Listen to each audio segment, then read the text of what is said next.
Hey guys, welcome back to Andy's Dinosaur Reviews, and today we are back with another of these brand new Earth Story figures.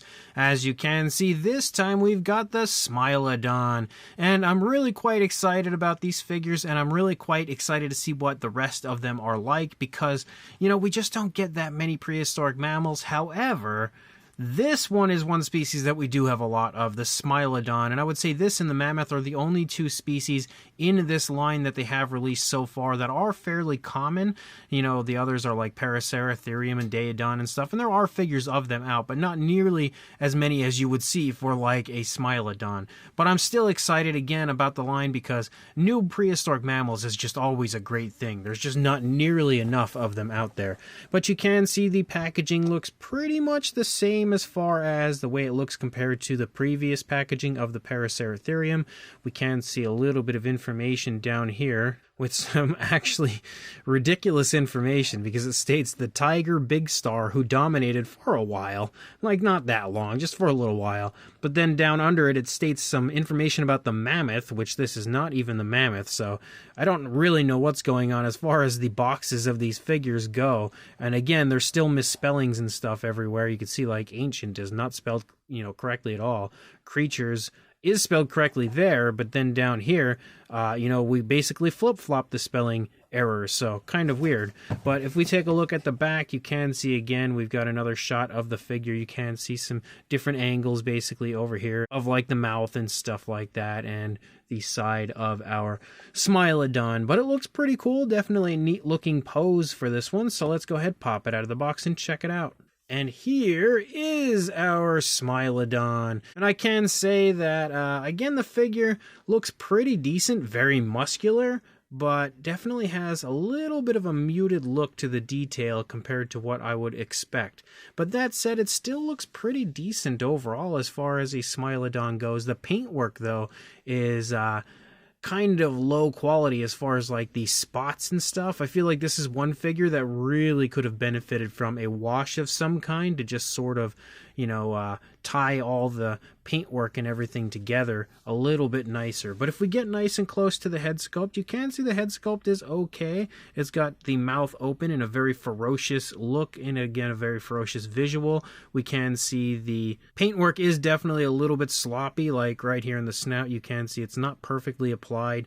Looks a little bit low quality there. Same deal as we move down to the inside of the mouth. We can see the saber teeth here are a little bit sloppy as far as the paintwork, like it doesn't run all the way up, and there's like a pinkish tone, which is basically the color of the inside of the mouth up there on the top of the teeth right there, which could have been, maybe like just a different tone of color, or they could have just painted the teeth the entire way up. I think that would have looked better. As you move down to the teeth on the inside of the mouth and the lower jaw, same deal. Again, really sloppy paintwork right there, and the teeth in the front have not even been given any paintwork, and same deal for the teeth up there on the top of the inside of the mouth. Again, same sort of look with the very lackluster paintwork. For the most part, we basically just have a pinkish tone for the inside of the mouth and some okay detail. We've got the tongue sculpted out in there.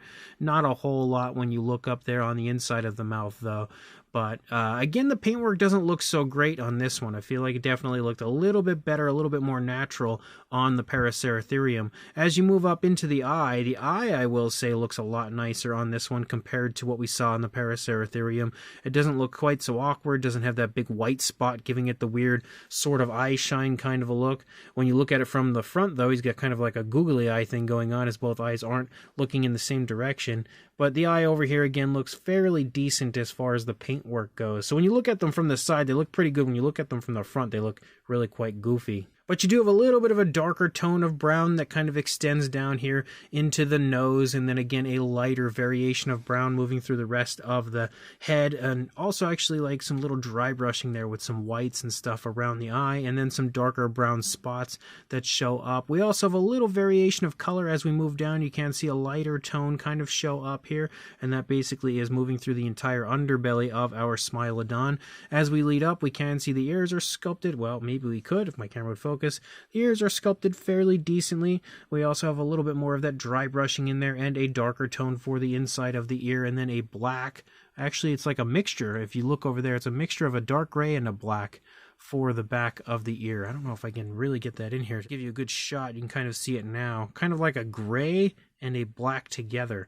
A little bit of paint chipped off the ear right there, but it's not the end of the world. But as we move down again, we do have some random variation of color, which may be hard to pick up on right away, but there's like a slight airbrushing that seems to have been applied with a darker shade of brown sporadically through the figure, which does look kind of nice and does at least add a little bit more depth to the paintwork of this one.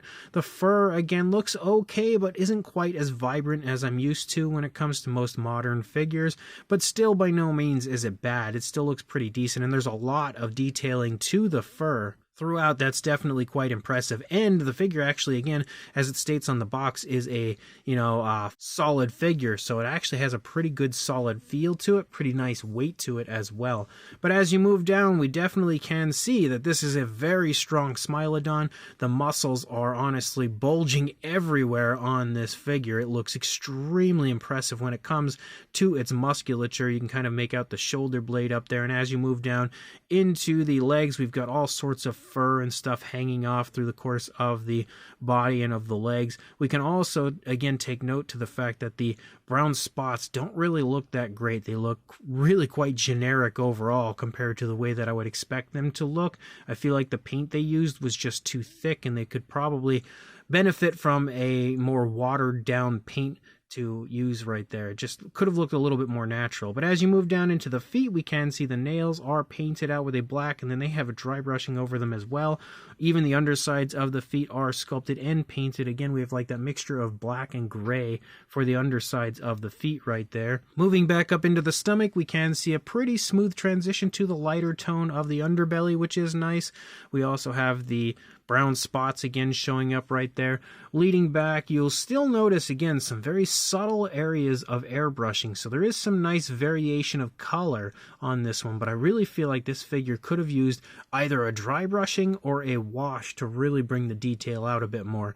But leading back, we can take notice to the muscle definition of the rear leg. That is actually kind of airbrushed out right there to help show you that. Leading down, we have more fur kind of sticking off of the leg and stuff, and the front and back of the leg, you can see the skin and the fur stretching right there off of the stomach because the leg is extended out so far. More of those brown spots leading down. We again have the nails painted in the same way we had seen on the front leg. Leading around to the back, we've got that lighter tone for the underside, moving up into the underside of the tail, and then a black for the tip, which looks okay, not really that great. But if we look at the opposing side, we obviously can see that the other side is the more dominant side, since the Smilodon is kind of turning away from us now compared to the way we saw it on the other side. We can also see this leg is picking up off of the ground, so it looks like the Smilodon is definitely putting on some sort of a defensive display, maybe warning a different Smilodon or just warning something to get away from it. I'm not too sure, but it absolutely looks as confrontational as it gets. But again, everything looks decent as far as the sculpt and everything. You can really pick out the muscle definition and everything, and even kind of like the bone structure moving down through the leg. I almost dropped it.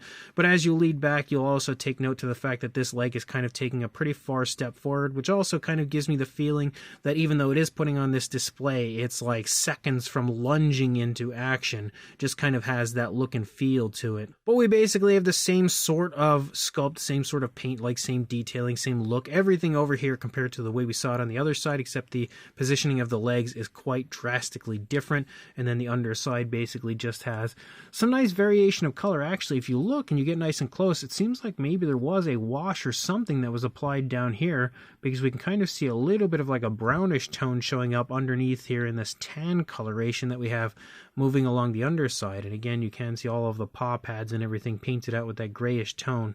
So overall, it's a pretty cool Smilodon figure, but it's not the greatest as far as the paintwork goes, and it's also not the best as far as how vibrant the detail looks. But as far as a size goes, it is fairly sizable, and you'll see that once I bring in the Paraceratherium with it. But lengthwise, if you go from the snout to the end of the leg here, about 7.5 inches or around 19 centimeters, and then for a height, you are looking at a little over 4.5 inches or around just like a hair under 12 centimeters for a size comparison. There is Mr. Papo T-Rex, the Attack Pack Colovosaurus, Robert Muldoon, and the Collect Day Human Being next to our Earth Story Smilodon figure. And you can see again, pretty decent size, but fairly similar in size to the Paraceratherium, just because of the fact that, like, it seems like all of these figures are of a similar size range. Like, there's no scale associated with them at all. They're just basically similar in size overall. But to show you that, here is the Earth Story Smilodon and Paraceratherium. So as you can see, overall the figures are very similar in size, but what you'll also see is that if these were sized up correctly next to each other, that is one gigantic Smilodon, because man, it is looking that Paraceratherium basically right in the eyes, which is pretty impressive. So obviously, again, no scale associated with these, they're roughly the same size. And when it comes to some other Smilodon comparisons, here we have the TNG version, which in my opinion is probably one of the nicest Smilodon figures out on the market right now. But obviously you can see it's a lot smaller than the Earth Story version. And then same deal when it comes to the Papo version. It's obviously a significantly smaller figure overall compared to our Earth Story release.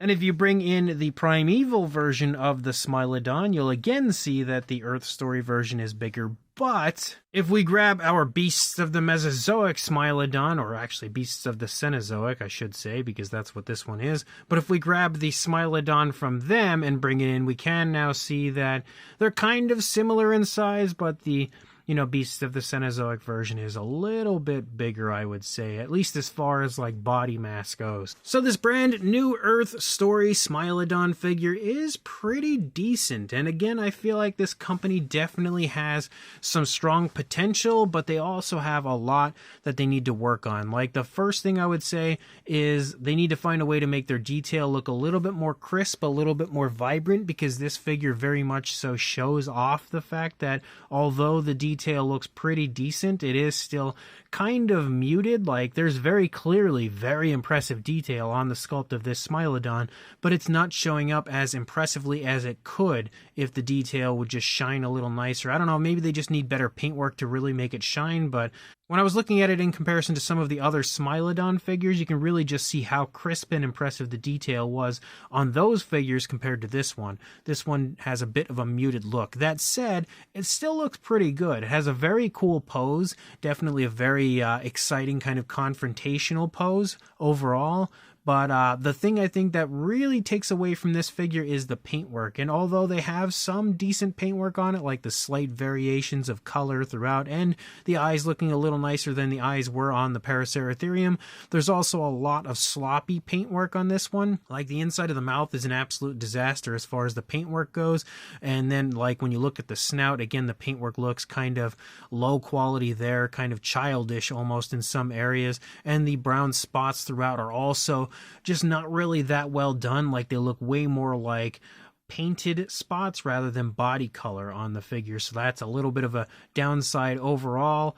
The transitions in certain areas are fairly smooth, but I feel like this one either needed a wash or a dry brushing to really bring the detail out in a more realistic way and just add more life to the figure overall. Still a pretty cool Smilodon though, definitely a nicely sized Smilodon as well. Like I said, my good buddy Dino Mike Mac was kind enough to help me get a hold of these and add them to my collection. Unfortunately, I don't have a link that I can include in the description quite yet, but once I can find one, I will add one. However, if you run into them first on AliExpress or somewhere like that, I'd say it's definitely a Smilodon worth picking up if the price isn't too high. And these were actually really cheap at the toy fair. I forget what they were. They were like $4 or $5 a piece, so that's pretty crazy.